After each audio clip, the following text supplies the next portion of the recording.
সংস্কারের প্রস্তাব, sub recommendations বলতে পারেন, সেগুলো মিলে 100-র উপরে হবে। দুঃখজনক হচ্ছে যে এখন পর্যন্ত যদি আমি বলি তাহলে একটি প্রস্তাবও সরকার গ্রহণ করেছে বা সেটা নিয়ে কার্যক্রম শুরু করেছে এটা বলতে পারছি না। আমি দুঃখিত। বাধাটা কোত্থেকে আসছে? আমি একটা শুরুর উদাহরণ দেই।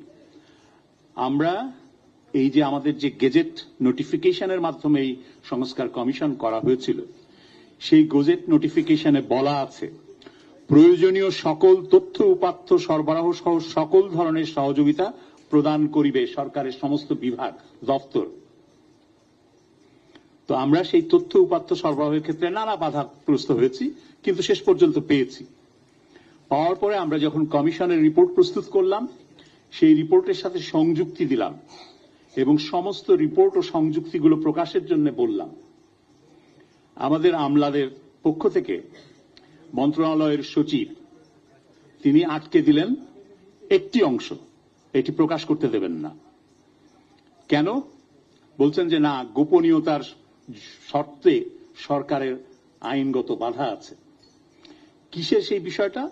যে টেলিভিশনগুলোর লাইসেন্স যারা নিয়েছেন তারা কিভাবে আবেদন করেছেন, কি বলে আবেদন করেছেন এবং নেওয়ার সময় কি অঙ্গীকারনামা দিয়ে তারা ওই লাইসেন্স নিয়েছেন, সেই তথ্যগুলো তারা প্রকাশ করতে রাজি হলেন এবং কত পয়সা দিয়েছেন এখনো পর্যন্ত রাজি হননি।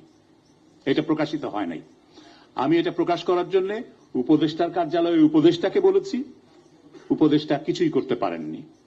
প্রধান উপদেষ্টার কার্যালয়েও আমি বলেছি, কিন্তু শেষ পর্যন্ত সেটা আলোর মুখ দেখেনি। এবং আপনারা জানতে পারবেন, আমাদের যে উপদেষ্টা ছিলেন যিনি কয়েকদিন আগে পদত্যাগ করলেন, তিনি গত সেপ্টেম্বরের সম্ভবত 18 বা 19 তারিখে বলেছিলেন যে আর কিছু না হোক আমরা আগামী 2 মাসের মধ্যে অন্তত আপনারা দেখতে পাবেন সাংবাদিকতা সুরক্ষা আইনটা করা হবে।